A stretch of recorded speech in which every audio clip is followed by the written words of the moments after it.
But I'll just tell you what, Steiny, you have created calls. I'm looking at it right now. How many calls we got? What was the 2 or 3? Not that many. I'll get to line 4. All right, go ahead. John in San Francisco.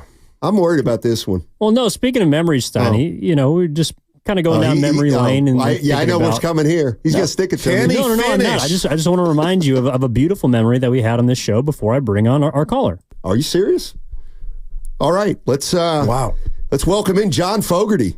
Wow. From Wow. Hey, John, I gotta ad lib here, but John Fogerty's from El Cerrito. He was part of the Creedence Clearwater Revival Band, one of the greatest American bands of all time. He, of course, wrote Center Field with Willie Mays in the lyrics.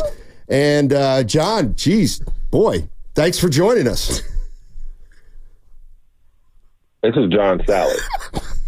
John Salley from the Detroit Pistons. Okay. Yeah. So we had to do that to you. Oh, man. We have a special caller. Hey. Yeah. This is not John from San Francisco. This is John Salley. Oh, my God. John Salley, the real John Salley. Oh, my God. Have you heard this story? Yeah, I did. I said, I heard that the psilocybin, all the mushrooms up in San Francisco are legal, and you can do them before work. So I was like, okay, he just got one old white guy mixed up with one old black guy from 2 different parts of the world. Well, I got to ask you now, had you ever heard of John Fogerty? Yes, I know John Fogerty. I live next door to him. Are you serious? I did, and I literally was going to go knock on the door and say, hey, man, somebody's on the phone for you. Hey, John, I got to ask you this. Did you hang up on us? No, I was in Puerto Rico coaching professional basketball. I thought it was great. That is incredible, man. That is John Salley. You are famous. You're famous anyway, but we use you, man. We need to send you a check. That drop has played so much. See, John, wonderful. What John, what I'm upset with is, I was ad-libbing the hell out of that, but I still look like a fool. John Salley. No, you had all of his stats. I'm a big fan of Willie Mays, too. I got Willie to sign something for me. Awesome. And he looked at me like I was crazy. And I was like, yeah, man, I got to get it. John, I got to sneak in a quick basketball question if you can. Is Anthony... Well, let me just say this. Let me say one thing. He just went in on the Giants, and I was like, wow, I wish I had that glory to say somebody sucks after they're becoming a pro. I'm just saying, maybe they just don't have the right chemistry together. When they get that, then they'll be a better team. All right, go ahead. No. The main point is that teams that live in the past can never succeed into the future. That's my feeling. I used to, you know what? It's so funny. I thought that, but the Detroit Pistons were the worst team in basketball. Right. And it was the one time they should have said, 30 years ago or 34 years ago when the Pistons were, this was the mentality. So I think the culture is what they try to keep together. They try to get that winning culture again. Yeah. Wow. So you have to go back to see the winning culture. I got you. Yeah. John, I got to ask you this because this is what I know about you. Going back to your playing days in the Best Damn Sports Show, as I was a bachelor and watched that every night and loved your work. Anthony Edwards, it's been his world. He was part of the Olympic team. But if you were next to him, just on the couch and you chopping it up, when he came out and said Jordan was the only one that really had talent, John, what would you say? Because I'm mad at him. He don't even know me. But I'm like, youngster, you can't say that, especially when it's all yours for you to have right now. Well, see, what the problem is MESPNJ. That's what they do. Is they literally pick that one person and they go, don't forget, this is the Messiah. And they got away from Dr. J. They got away from even knowing that Tiny Archibald was great in the NBA. The NBA, kind of to what his tone was, doesn't want to deal in the past. They want to continue to go to the future. So when you only see and only hear GOAT talk about MJ, it makes you think that everybody else was standing still, not realizing I was on a team that sent him home to watch the championship, I think 3 times. So people just don't know it because they do a great job of making the Messiah and not talking about the rest of it. But that was not a hard thing, just uneducated to what the facts are. All right, John. I had a take recently on Steph Curry, but now I got a guy who can answer it definitively. So Steph's he's in a show called Mr. Throwback, and it's a series, I guess, or a movie or something like that. And he's in the movie and he plays himself. And I've been saying, a great job. And that's where I come in and I say, wait a minute. If you're playing yourself, it's not acting. But I know you played yourself in the movie Eddie.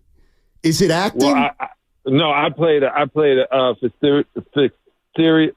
I can't even speak the language now. I played a character named Nate. So playing a basketball player is playing yourself, but showing the personality of a person, and they have lines written for you, and somebody else has to come back with the lines. That's acting. If you were just up there freestyling, you don't even freestyle on reality shows, if you know it or not. They got reality writers. So in order to play it, and then the camera has to move to this side and facial expressions, you have to use some acting skills. Gotcha. This is awesome. And I'm thinking of you, and like there's some perfect stuff in the world. Peanut butter and jelly, Shaq and Kobe, right? Mike and Scotty, Steph and Clay. But you in Bad Boys being the originator of the Bad Boys, John, I know that made you feel good. I'm like, look at Salley, still getting it in. Yeah, man. So, I knew it was big. I went home. I came home and I told my peeps, I said, let me tell you, this one is the best one yet. And they were like, oh, man, you was only down there for 3 weeks. I said, I'm telling you, I'm telling you, when I said they put their foot in this one, they really did. So anybody that didn't see Bad Boys 4, go see it, because you don't even need to see the other 3 to like this one. This one might turn out being the best one. Well, since I have you on, I got to tell you my one story. I'm taking you back to 1988.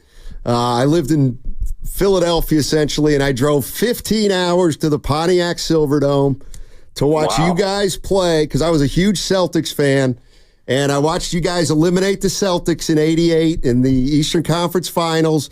It was the game where McHale pulled Isaiah aside, and I think he was saying, go ahead and win this thing. And it was basically the end of the Celtics dynasty. You guys ended it pretty much that night. So let's. It's so funny how you put that. So it was 1988 Eastern Conference Finals. Larry Bird, Robert Parrish, Danny Ainge all walked off court in between Adrian Danley shooting a foul shot, and Kevin McHale reached back and gave Isaiah a pound. And then in 1991, Detroit Pistons did it to the Chicago Bulls, and we were considered disrespectful and no class. But we did it the way that the Celtics did it to us. That's how they handed it to us. That's how Bill thought we should hand it to the Bulls. So that was 2 wonderful things and sad at the same time, because I'm a Celtic fan growing up.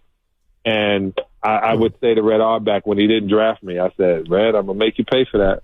Well, I'll make you pay for that, baby. It was, when you guys walked off and didn't shake hands, that was wrong, John. But when the Celtics did it, it was a safety issue. Because there were 40,000 people in that arena, or that stadium that night. Well, they're going to have to leave anyway. Hey, John, and you remember, people in Detroit, Red Wings fans, Lion fans, Tiger fans, Michigan State. We don't do violence. The Malice in the Palace was set off by somebody from Indiana, not even Detroit people. So the Detroit people are very giving, especially when you lose. They want you to get out quickly. Wow. John, I got to do this, man. I'm one of them dudes, if I don't ask you, I won't be able to sleep tonight. I'm a proud black man, and I know I don't know that girl. Whoa, okay. Listen, I know, it's about leaving legacies for your kids. And I know a lot of times black men and women haven't been in positions like others to do that. And I start that because I'm thinking of LeBron James and Bronny. Listen. I love it. But I want to love it, John. I just can't because I feel like Bronny, you do that in corporations. You do that at Exxon. You don't do that with an NBA question. Yeah. Like, okay. Come on, John. Did he really deserve to be drafted? And I hate I'm saying it to you, but you played. But there's just something about this that ain't sitting right with me, John.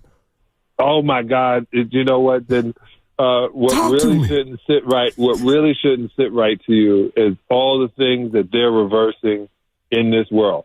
That part right there is one of the best I've ever seen. And you forget that the NBA is a corporation and LeBron is part of the corporation. And in having Bronny, bringing your son in, legacy, getting him a $5.5 million deal, meaning you take $5.5 million less, and setting up your child, no one says it when it happens. The head of music companies like Dan Gray, they say nothing that the Rockefellers used to set up their children, or the Vanderbilts that have supposedly no money now. But that's the American way. You're supposed to look out for the ones coming behind you, not to continue to struggle, but step in some puddles, but never swim in the river. Yeah. And that's how, and that's why I take my hat off to him that he was able to have this much influence. Yes. Because you'll never see that much influence because he realizes he's the show.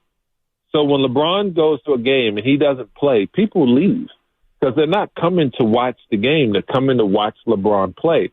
Once you understand your power and you're able to wield your power, that's the best part of it. He didn't abuse it and then also sign his daughter.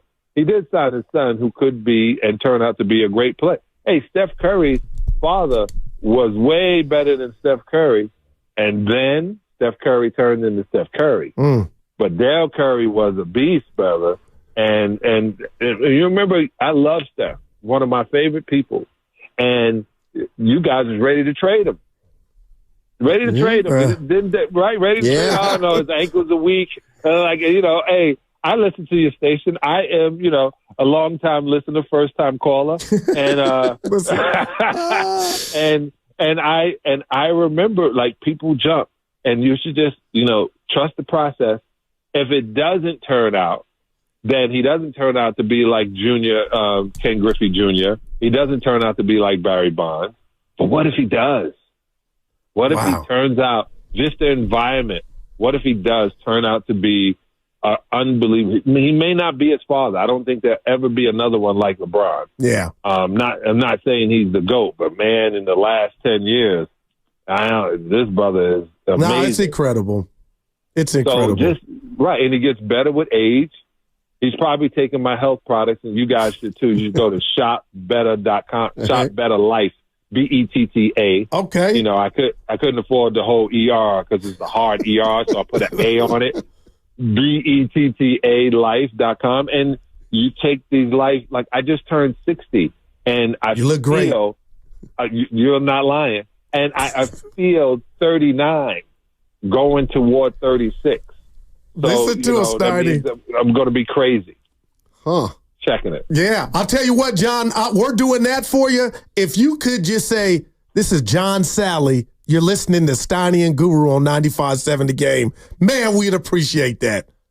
Okay, but also, before I get out of that, I want you to say it again because I'm an actor. You got to say it twice. This is John. I got you. This is John Salley. You're listening to Steiny and Guru on 95.7 The Game. 95.7 The Game. Yes, sir. All right. Also, everybody out there, go check out a website, God Bless Bitcoin. You can watch my new documentary for free. I want everybody to know what's happening before it all happens, and then we have everybody homeless. Pay attention. GodBlessBitcoin.com. Go check it out. And just so you know, it's 95.7 The Game. Yep. That's what it's called. All right. 3, 2. Yo, this is John Spider Salley, 4-time NBA champion, and you are listening to Steiny and the Guru on 95.7 The Game. That's Yes, it. sir. The Salley. Oh, the man. Spire. One take. One take, Oh, hey, John. He's the man. John, thank you so Yeah. much, man. Really made Hit our us day. up when you get to the Bay anytime, John. Oh, yeah, man. I'm going to bring Fogerty with me. There it is. All right, have a great weekend, my man. Thank you. Peace. Oh, man, that was great.